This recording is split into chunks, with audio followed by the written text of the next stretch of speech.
seperti misalnya pepaya, semangka, itu kan mudah dicerna, ya. Yang penting jadi buah-buahan, ya. Jadi kalau kita perhatikan Al-Quran, perhatikan hadis Nabi SAW, pasti ada apanya Pak? Hikmah dari Allah Subhanahu Wa Taala. Jadi insya Allah mulai besok para jamaah atau mulai malam hari ini, kalau kita makan, kita awali dulu dengan apa? Buah-buah. Ya mungkin satu potong, dua potong nggak ada masalah. Yang penting buah dulu, baru kita makan. Dan insya Allah nanti makan nasinya jadi nggak banyak. Ya, itu jadi makan karbohidratnya jadi agak berkurang. Itu hikmahnya sebenarnya. Bahkan para dokter menyarankan kalau bisa.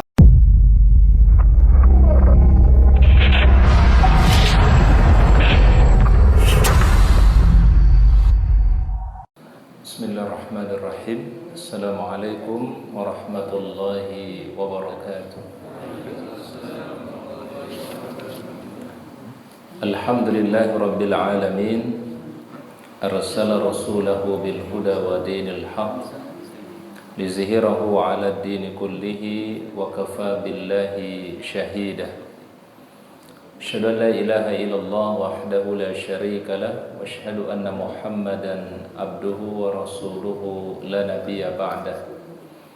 Allahumma salli wa sallim wa barik ala hadzal nabiyil karim sayyidina wa nabiyyina wa habibina Muhammadin wa ala alihi wa ashabihi wa man tabi'ahu bi ihsanin ila yaumiddin, amma ba'du.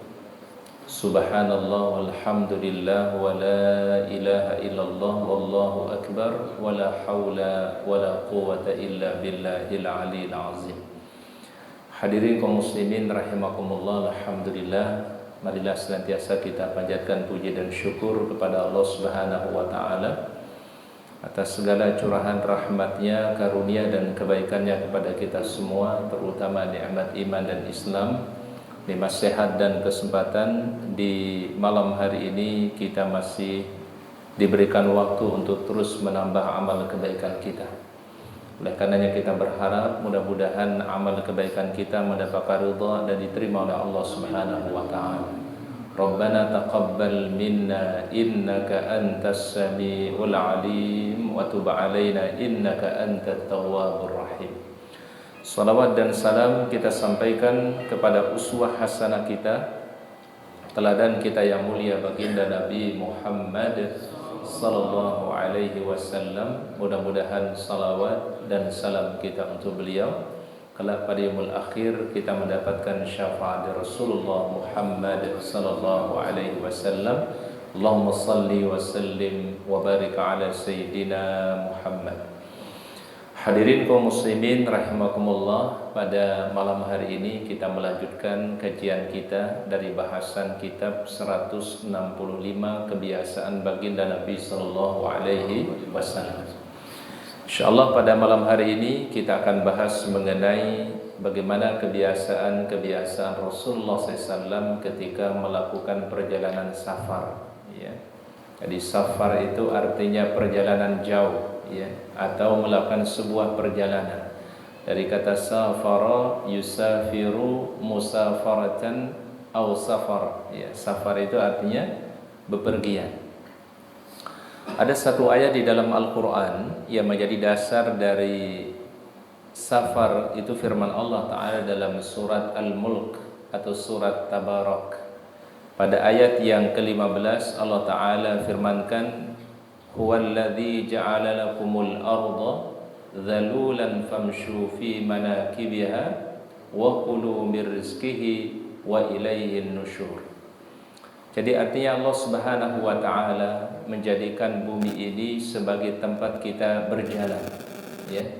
Bahkan dimudahkan oleh Allah Subhanahu wa taala.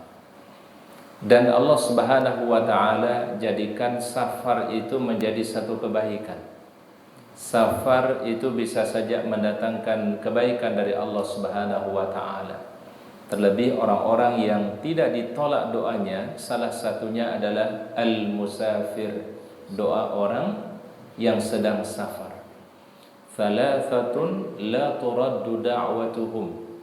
Jadi ada 3 golongan yang tidak ditolak doa mereka oleh Allah Subhanahu wa taala. Berarti kalau tidak ditolak maksudnya doa-doanya diterima, diijabah oleh Allah Subhanahu wa taala.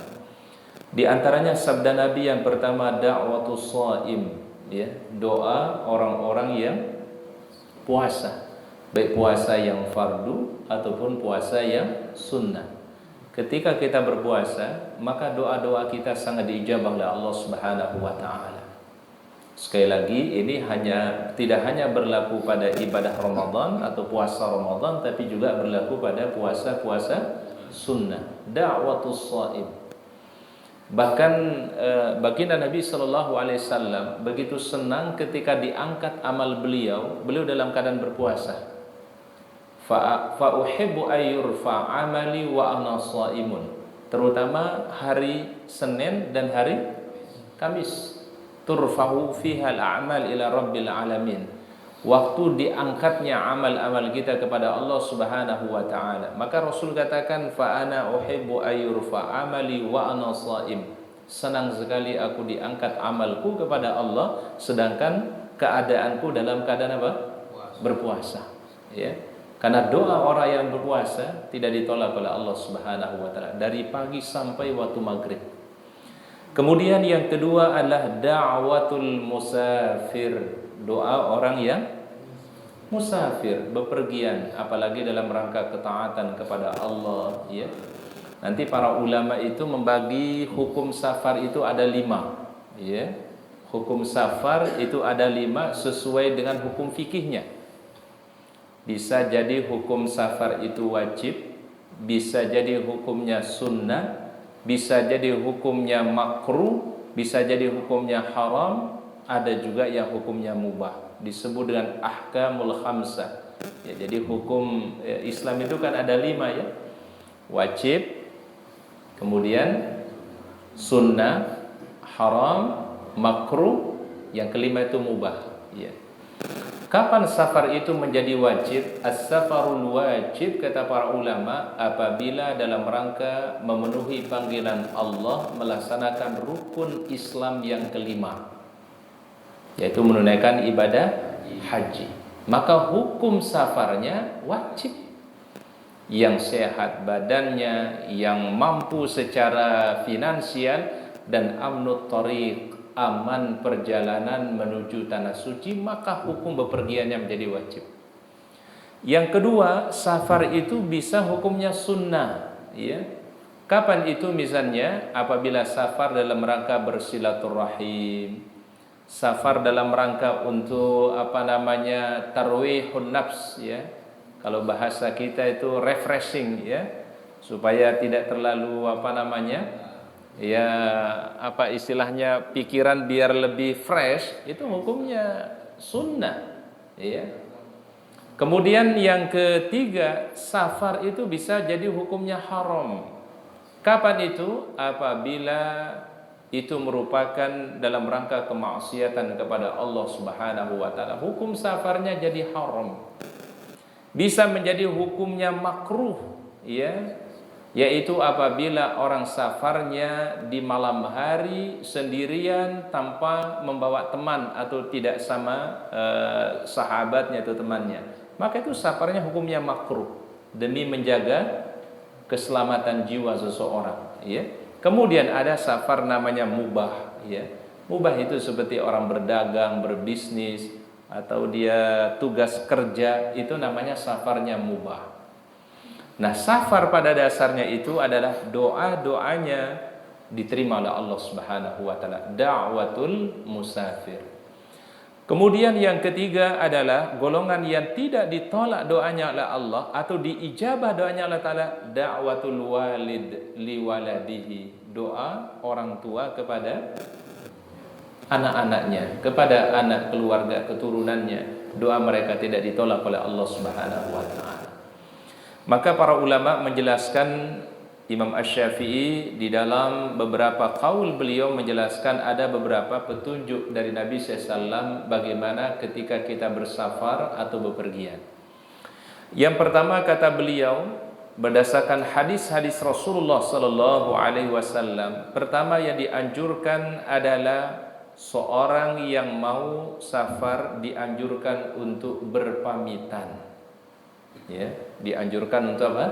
berpamitan kepada keluarga, kepada tetangga, kepada sahabat-sahabat kita. Ketika mau bepergian dianjurkan untuk berpamitan. Dan ini biasa kita lakukan ketika mau berangkat haji atau berangkat umroh. Betul ya Pak ya? Sehingga dibikinkan satu acara namanya walimatus safar. Ya, disebut dengan walimatus safar. Yang mau berangkat mohon doa, mudah-mudahan berangkatnya diberi keselamatan, kesehatan ya. Dan juga yang tidak berangkat maka dianjurkan meminta doa supaya diberi kesempatan juga menuju Baitullah. Ya, ini Masya Allah. Bahkan ada sebuah kisah para jamaah ketika Sayyidina Umar bin Khattab itu berangkat menuju tanah suci, Nabi SAW panggil beliau. Apa kata Rasulullah SAW? Ya ukhayya la tansana fi du'aika. Wahai saudaraku, jangan lupakan kami di dalam doa-doamu. Masya Allah, Rasul meminta kepada siapa? Sahabat Sayyidina Umar. Pertanyaan kita para jamaah, siapa yang lebih afdal? Rasul atau Umar Pak? Rasulullah SAW. Tapi Rasul mau minta doa dari Sayyidina Umar, ya, memberi pembelajaran kepada kita semua. Pertama, tawadhu'un Nabi sallallahu alaihi wasallam. Bagaimana ketawaduannya Rasulullah SAW. Walaupun beliau orang yang hebat, orang yang mulia, masih mau minta doa dari para sahabat. Yang kedua adalah hikmahnya kata para ulama, supaya kita diambil pembelajaran dari Rasulullah SAW. Ternyata orang-orang yang bepergian dalam rangka kebaikan adalah doa-doanya sangat dimuliakan dan diijabah oleh Allah Subhanahu wa taala. Sampai Rasul minta doa dari siapa? Sayyidina Umar. Maka tentu kita berdoa kepada Allah Ta'ala, mudah-mudahan kita semua dimudahkan menuju Baitullah.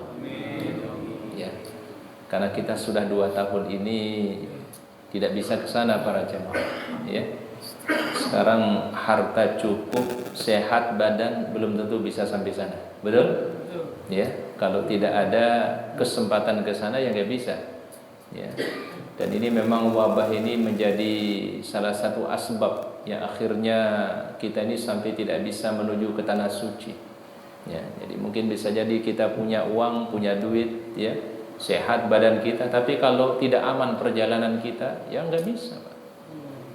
Ya, tentu kita berdoa kepada Allah mudah-mudahan tahun depan bisa kita menuju tanah suci. Ya. Jadi kita semua kangen ke sana, Pak. Ya mungkin yang belum berangkat mudah-mudahan dikasih kesempatan oleh Allah Ta'ala untuk bisa ke tanah suci. Yang sudah pernah berumrah, yang sudah pernah berhaji, mudah-mudahan dipanggil kembali oleh Allah Subhanahu wa taala. Ya. Terasa betul sekarang Pak, ya, betapa berharganya orang itu bisa ke tanah suci. Ya. Jadi betapa istimewanya ya orang yang bisa ke tanah suci. Di 1 jutaan manusia, sekian manusia nggak bisa, tapi ada orang yang diizinkan ke sana, masya Allah, alhamdulillah, ya. Dan terasa sekali sekarang ini betapa istimewanya yang namanya tanah suci, ya. Nah, ini yang menjadi kebiasaan dari baginda Nabi Sallallahu Alaihi Wasallam. Jadi ada namanya doa orang yang safar, ya. Jadi Rasul mengajarkan kepada kita kalau ada orang berangkat ke tanah suci, minta doa dari orang yang bepergian. Ya. Baik, jadi yang pertama tadi adalah kebiasaan Nabi Sallallahu Alaihi Wasallam, yaitu beliau berpamitan, ya, berpamitan ketika mau berangkat. Itu sunnah dari Nabi Sallallahu Alaihi Wasallam. Jadi bukan menjadi hal yang bid'ah, tidak. Kalau kita melakukan ada acara sebelum keberangkatan ke tanah suci, itu bukan perkara yang salah. Justru itu dianjurkan oleh baginda Nabi Sallallahu Alaihi Wasallam.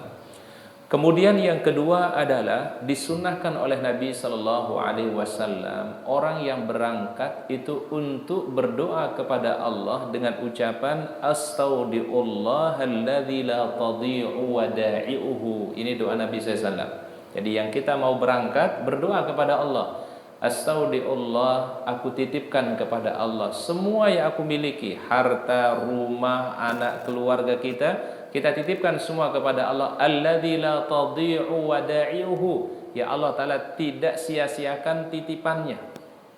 Jadi kita kalau keluar kota, keluar negeri itu Pak, doakan keluarga yang akan kita tinggalkan. Ya Allah, kami titipkan pasangan kami titipkan anak-anak kami, titipkan keluarga kami kepadamu ya Allah, ya Engkau yang maha melindungi, Engkau yang maha menjaga, ya.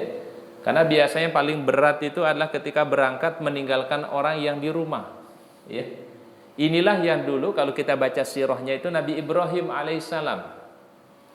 Nabi Ibrahim kan diperintahkan oleh Allah Ta'ala untuk meninggalkan keluarganya, ya. Beliau tinggalkan Siti Hajar dan Ismail alaihissalam di sebuah lembah yang tidak ada tanaman, tidak ada pepohonan. Ini di mana tempatnya, Pak? Kota Mekah al-Mukarramah. Tapi karena ini perintah dari Allah Subhanahu wa taala, Ibrahim alaihissalam berangkat. Dalam riwayat itu dikatakan Nabi Ibrahim tidak mau menoleh ke belakang. Ya, tidak mau menoleh kemana? Ke belakang. Ketika diajak ngomong oleh istrinya, wahai Ibrahim, apakah ini keinginanmu atau perintah Allah? Ibrahim cuma menjawab, hadza min amrillah, ini perintah dari Allah Subhanahu wa taala. Karena kalau Ibrahim menoleh ke belakang, dia lihat istrinya, dia lihat anaknya Ismail alaihissalam, pasti akan menjadi berat keberangkatannya untuk memenuhi panggilan Allah Subhanahu wa taala. Jadi fitrah itu sebenarnya Pak, fitrah yang namanya orang tua mau meninggalkan anak-anak, meninggalkan keluarga pasti terasa Pak berat. Oleh karena Ibrahim alaihissalam berdoa dalam Al-Quran, ya Allah ya Tuhan kami, aku tempatkan keluargaku di sebuah lembah. Karena Mekah itu kan mohon maaf Pak, kalau kita tawaf itu pasti kita turun tangga, betul ya Pak ya? Ya kita kalau masuk Masjidil Haram, ya kemudian kita turun tuh tangga, dan bahkan tangganya agak bawah tuh. Baru di situ area tawaf. Berarti itu posisinya dalam bahasa Arab disebut dengan wadin. Wadin itu artinya lembah. Ya. Biwadin ghairi dzi zar'in, di sebuah lembah yang tidak ada tanaman, tidak ada pepohonan. Inda baitikal muharram, tetapi di dekat rumahmu ya Allah, Baitullah yaitu Ka'bah al-Musyarrafah. Jadi satu keyakinannya Ibrahim para jamaah, kalau bukan karena Ka'bah, kalau bukan karena Baitullah, mungkin Ibrahim alaihissalam akan berputus asa Pak. Tapi Ibrahim tidak pernah berputus asa dari rahmat Allah Ta'ala karena dia tempatkan keluarganya di rumah Allah Ta'ala, yaitu di dekat Ka'bah Baitullah. Sampai nanti terjadi peristiwa ketika Ismail alaihissalam menghentakkan kakinya, kemudian keluar apa Pak? Air Zamzam. Kemudian Allah Ta'ala pun juga memberikan rezeki kepada penduduk Mekah berupa buah-buahan dari segala jenis buah-buahan. Itu rezeki Allah Ta'ala berikan kepada penduduk Mekah. Sampai saat sekarang ini para jamaah, semua jenis buah-buahan kalau kita cari ada di kota Mekah Pak. Tapi nggak ada pohonnya. Betul ya? Ya. Buah-buahannya ada tapi nggak ada apanya Pak? Nggak ada pohonnya. Warzuqhum minats tsamarat la'allahum yashkurun. Itu doanya Nabi Ibrahim.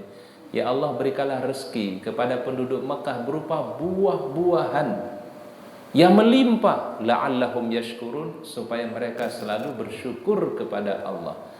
Oleh karenanya disebut oleh para ulama, penduduk yang paling banyak mengkonsumsi buah-buahan itu penduduk Mekah. Ya Pak ya.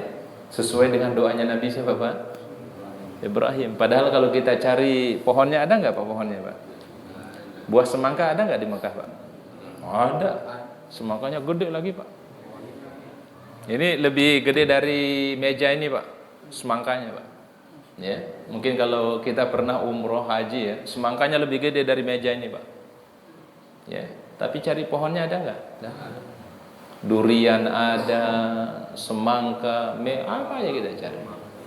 Apalagi kurma gitu ya. Jadi segala jenis buah-buahan. Itu doanya Nabi Ibrahim. Hikmah yang ketiga para jamaah, ternyata salah satu pola kesehatan hidup yang terbaik menurut Rasulullah SAW adalah orang-orang yang mengkonsumsi buah-buahan.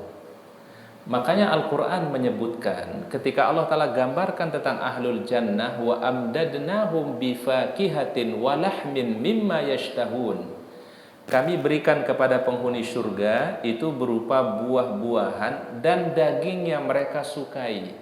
Ya Allah Ta'ala sebutkan pertama kali ternyata buah-buahan baru daging. Berarti para jamaah, kata para ulama, kalau kita ingin mengikuti pola sehat, hidup sehat Nabi sallallahu alaihi wasallam, maka sebelum makan itu adalah awali dulu buah-buahan. Kita biasanya buah-buahannya kapan, Pak? Belakang biasanya, Pak ya. Kita sering bilang apa, Pak? Ya, cuci mulut gitu ya, Pak ya. Jadi anjuran Al-Qur'an justru sebenarnya makan buah dulu baru yang lain. Wa amdadnahum bifakihatin wa lahmin mimma yashtahun. Dan ini hikmahnya Masya Allah supaya pencernaan itu lebih Pak, lebih lancar. Karena kalau dikasih makanan yang berat itu agak susah untuk mencernanya. Tapi kalau dikasih yang mudah dicerna dulu, kan buah-buahan itu paling mudah dicerna, Pak. Ya. Seperti misalnya pepaya, semangka, itu kan mudah dicerna, ya. Yang penting jenis buah-buahan, ya. Jadi kalau kita perhatikan Al-Quran, perhatikan hadis Nabi SAW, pasti ada apanya, Pak? Hikmah dari Allah Subhanahu Wa Taala. Jadi insya Allah mulai besok para jamaah atau mulai malam hari ini, kalau kita makan, kita awali dulu dengan apa?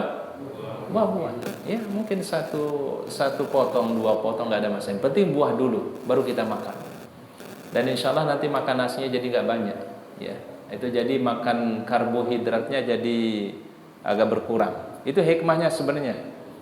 Bahkan para dokter menyarankan kalau bisa konsumsi buah-buahannya lebih banyak dibandingkan konsumsi makan nasinya, Pak. Ya, karena kalau buah kan nggak ada, istilahnya nggak ada pantangan tuh kalau buah, Pak. Ya, buahan itu nggak ada pantangan insya Allah. Ya. Baik, itu yang pertama petunjuk dari Nabi Sallallahu Alaihi Wasallam.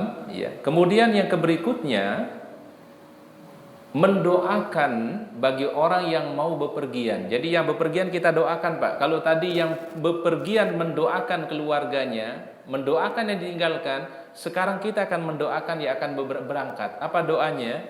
Baginda Nabi SAW mengajarkan, zawwadakallahu taqwa. Semoga Allah Ta'ala menambahkan ketakwaan untukmu. Zawwadakallahu taqwa, ya, supaya Allah Ta'ala menambahkan ketakwaan. Wa ghafara dzambaka, semoga Allah Ta'ala mengampuni segala kesalahanmu. Kemudian wa yassara lakal khaira haitsuma kunta, dan diberi kemudahan untuk melakukan kebaikan dimanapun engkau berada. Masya Allah, itu doa yang kita kepada orang yang mau berangkat. Ya, zawwadakallahu taqwa wa ghafara dzambaka wa yassara lakal khaira haitsuma kunta. Ya, kalau kita nggak bisa bahasa Arabnya, boleh kita bahasakan dengan Indonesia saja. Semoga Allah Ta'ala memberikan ampunan, Allah Ta'ala mudahkan dalam kebaikan, dan juga semoga senantiasa diberikan ketakwaan oleh Allah Subhanahu Wa Ta'ala. Berarti kan umat Islam itu sebenarnya saling mendoakan, Pak. Ya, betul ya, Pak ya? Contoh sederhana misalnya, Pak, ketika beberapa waktu lalu saudara kita di Palestina diuji oleh Allah Ta'ala dengan peristiwa yang luar biasa, ya, terjadi di bulan Ramadan, di akhir Ramadan, fil ashril awakhir Ramadan. Mereka sedang sholat, tiba-tiba dibredel dengan senjata, diusir dari Masjidil Aqsa, ya. Itu kezaliman yang luar biasa. Maka itu harus menggerakkan sensitivitas kita para al-ihsas al-imaniyah. Ya, kita minimal mendoakan mereka sebagai wujud kepedulian kita kepada saudara kita. Ya, kita laksanakan kunut nazilah, ya. Kunut karena terjadi apa, Pak? Bencana, terjadi musibah, dan minimal kita doakan tuh saudara kita di Palestina, ya. Dan Masya Allah, Indonesia ini selalu berada di dalam hati orang-orang Palestina, Pak. Dan ini Indonesia dan Palestina itu adalah, boleh dikatakan, Pak, dua hal yang tidak bisa dipisahkan. Ibaratnya Pak, ini tidak bisa terpisahkan ini, Pak, antara Indonesia dan Palestina. Karena kenapa?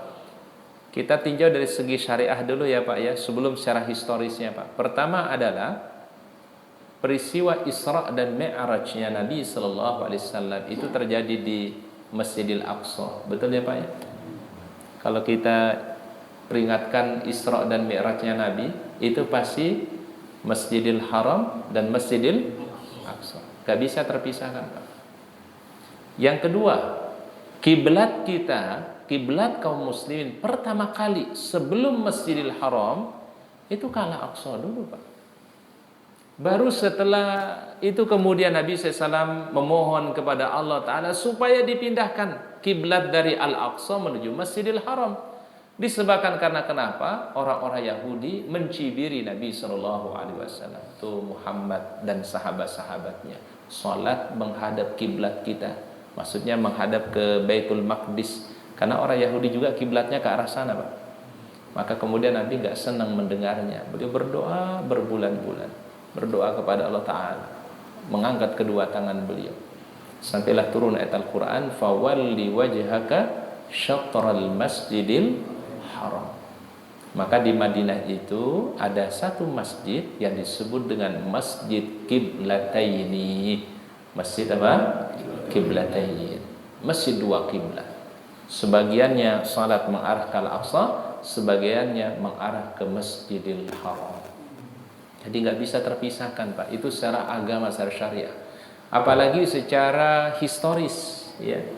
Bahwasannya ketika Indonesia dulu merdeka, mufti yang paling pertama memberikan ucapan selamat kemerdekaan bangsa kita ini adalah mufti dari Palestina. Dan nggak bisa untuk kita lepaskan atau kita tidak peduli dengan urusan Palestina, ya. Dan orang Palestina itu rupanya, Pak, kalau mereka pasang bendera itu, Pak, selalu bendera Palestina di bawahnya bendera Indonesia, Pak.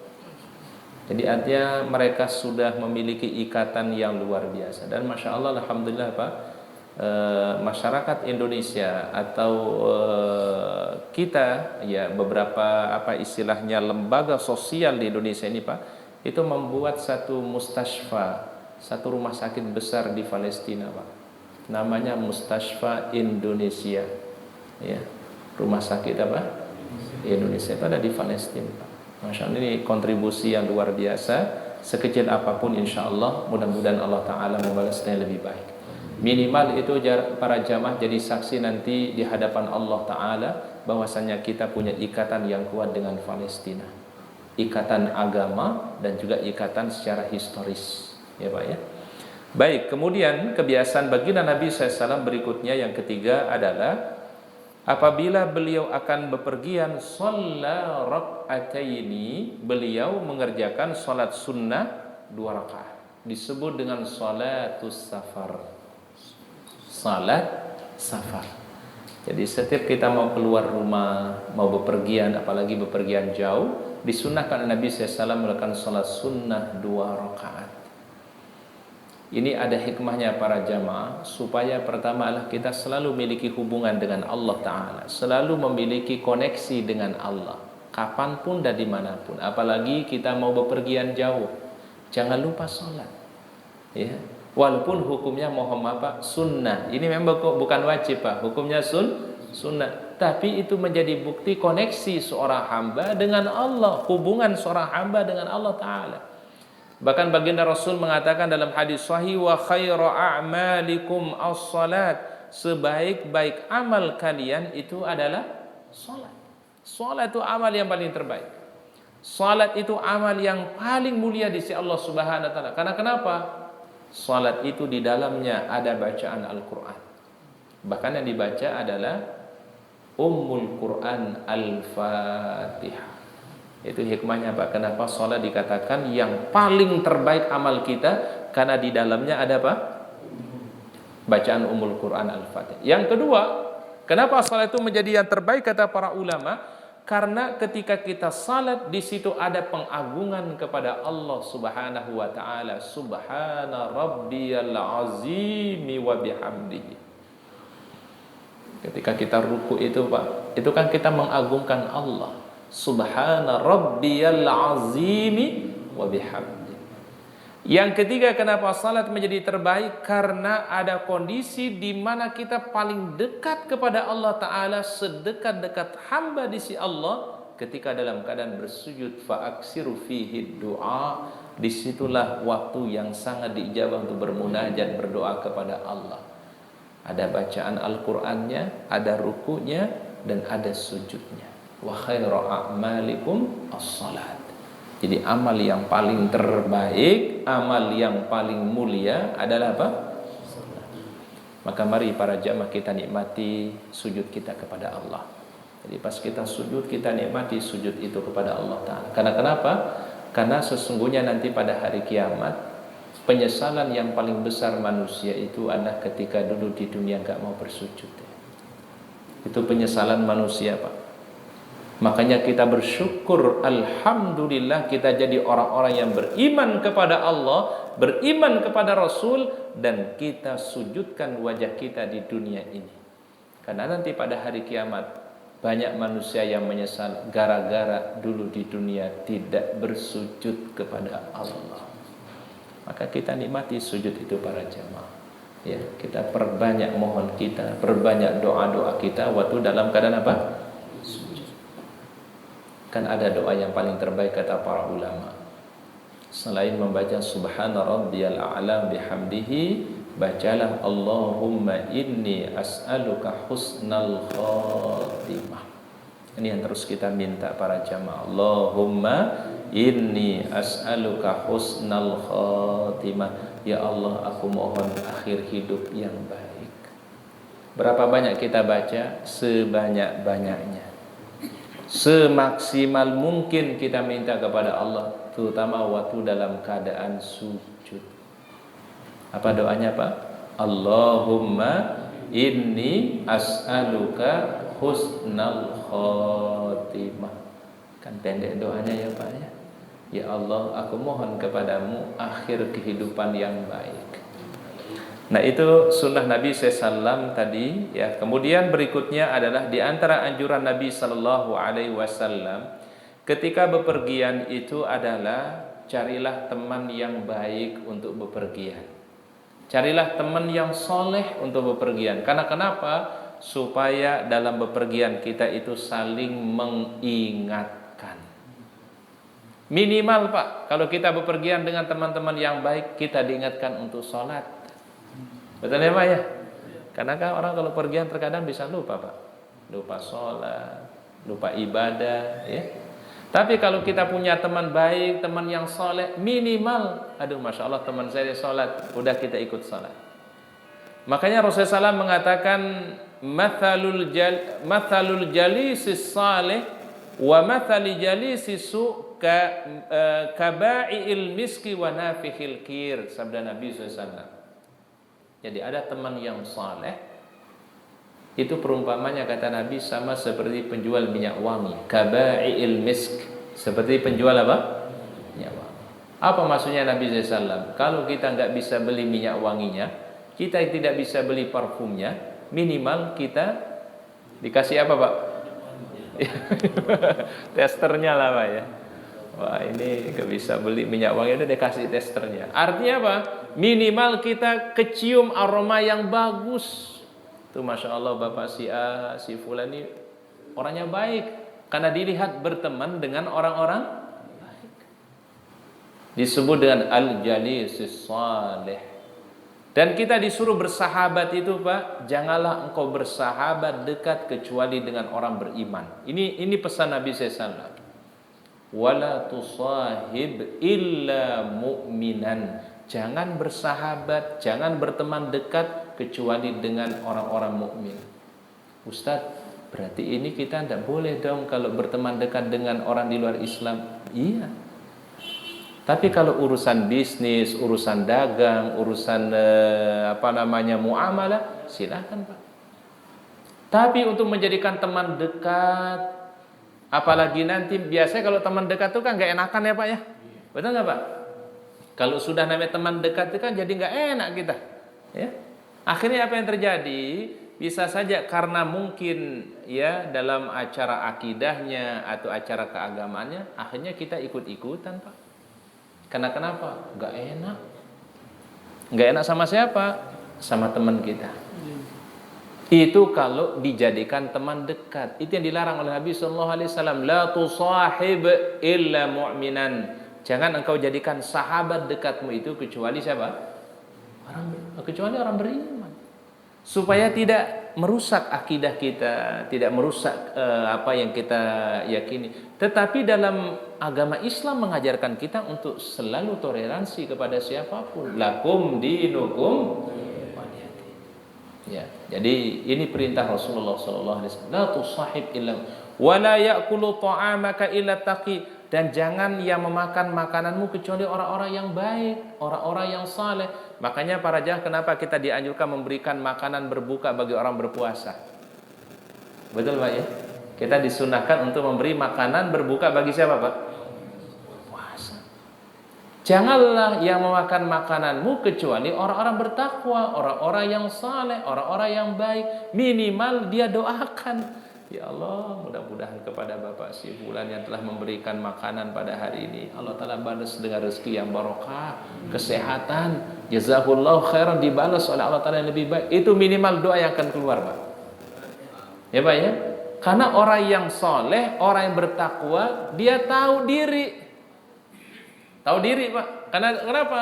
Kalau ada orang berbuat baik, kata Nabi, balaslah kebaikannya. Betul ya Pak ya? Kalau nggak bisa balas kebaikannya, apa kata Rasul? Minimal doakan. Jazakumullahu khairan. Ya. Jadi kalau ada yang mau traktir itu, traktirlah orang-orang yang biasa ke masjid. Ya Pak ya? Ya. Jadi kalau mau traktir ini kawan-kawan kita di masjid aja kita traktir.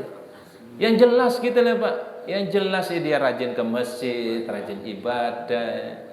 Insya Allah nggak sia-sia kalau kita traktir teman-teman kita yang soleh ini Pak. Minimal kata Rasul, kita didoakan jazakumullahu. Minimal waktu dia sujud dia doakan kita. Minimal saat sholat dia doakan kita. Ya, jadi Rasulullah SAW itu kalau memberikan arahan nggak pernah salah Pak. La tusahib illa mu'minan. Jangan bersahabat dekat kecuali dengan siapa? Dengan mukmin. Dan jangan memakan makananmu kecuali orang-orang bertakwa kepada Allah Ta'ala, orang-orang yang soleh, ahli masjid. Ya, jadi kalau kita mau traktir ya sekali lagi ya traktir aja yang orang soleh-soleh ini kan, yang memang ahli masjid ya. Ya gitu ya Pak ya. Insya Allah udah jelas lah. Ya, jadi ya ahli masjid itulah yang diberikan hak ya.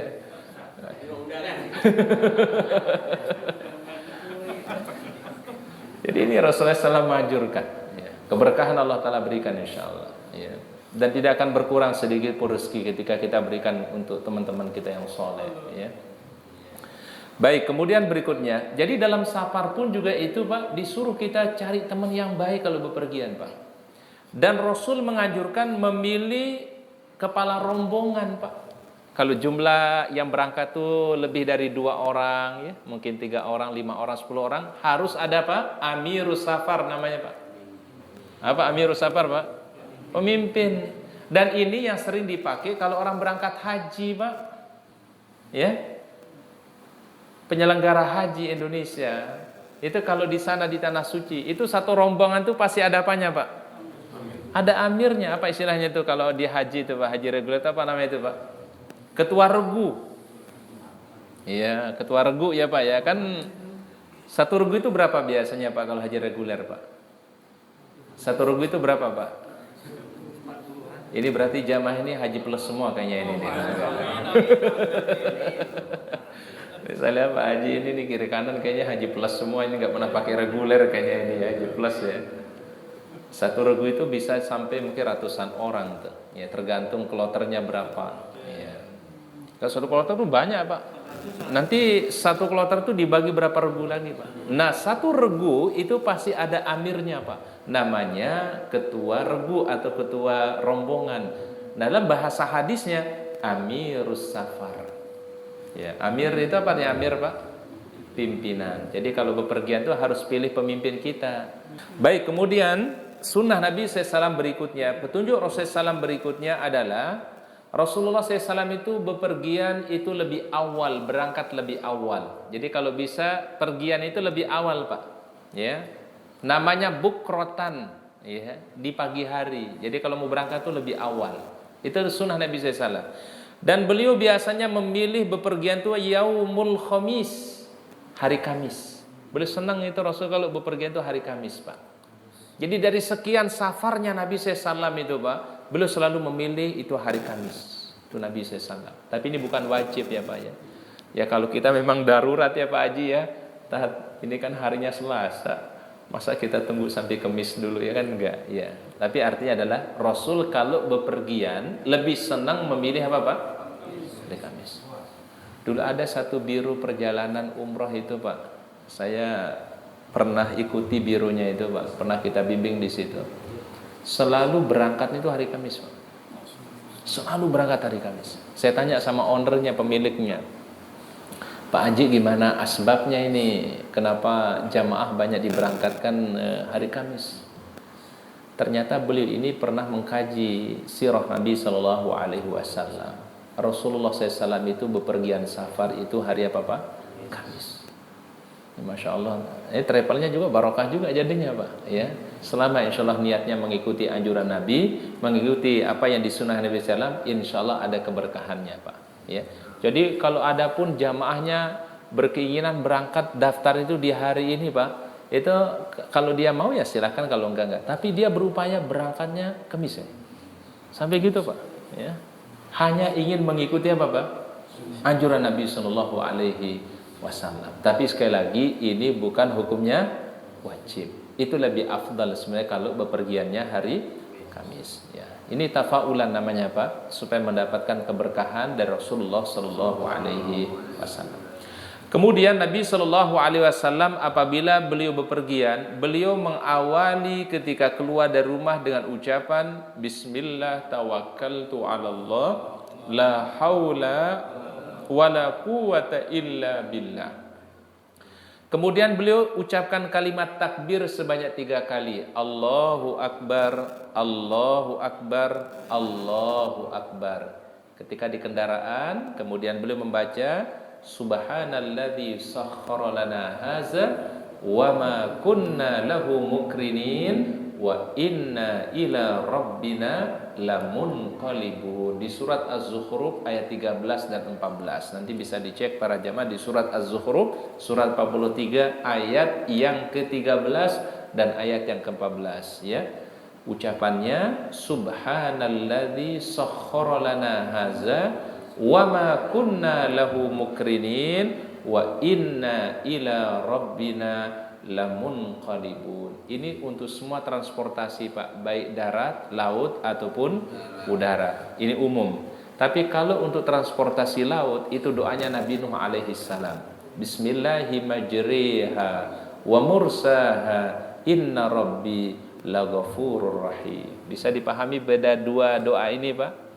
Baik, untuk transportasi secara umum, darat, laut ataupun udara, itu boleh baca surat Az-Zukhruf tadi. Subhanalladzi sakhkhara hadza wa ma kunna lahu mukrinin wa inna ila rabbina lamunqalibun. Ini umum berarti Pak, semua transportasi. Tapi kalau untuk naik kapal laut, misalnya mau ke Sulawesi, mau ke Kalimantan, Surabaya itu pakai kapal laut dari Tanjung Priuk misalnya, ya, maka bacanya apa Pak? Bismillahimajriha wa mursaha inna rabbi laghafurur rahim. Karena itu yang mengucapkan pertama kali Nabi Nuh alaihi salam. Nabi Nuh itu waktu itu naik apa Pak? Kapal, bukan naik pesawat. Kan makna doanya juga kan Bismillahimajriha, dengan nama Allah ketika dia berlayar. Yang berlayar itu apa Pak? Kapal. Wa mursaha, dan ketika dia berlabuh. Yang berlabuh itu apa Pak? Kapal. Berarti doa itu kata para ulama dibaca untuk transportasi laut. Ketika naik perahu, naik kapal, Bismillahirrahmanirrahim wa mursaha inna rabbi laghafurur rahim. Tapi kalau untuk transportasi umum ini boleh dibaca untuk darat, laut, udara. Itu baca doa Zuhruf tadi Pak. Subhanalladzi sakhkhara hadza wa ma kunna lahu mukrinin wa inna ila rabbina lamunqalibun. Wallahu a'lam bissawab. Mungkin itu yang bisa kita kaji pada malam hari ini. Beberapa anjuran Nabi SAW terkait bepergian atau safar. Semoga Allah Ta'ala berikan ilmu yang bermanfaat, Allah Ta'ala berikan kita barokahnya. kita akhiri. Subhanakallahumma bihamdika asyhadu an la ilaha illa anta astaghfiruka wa atubu ilaik. Assalamualaikum warahmatullahi wabarakatuh.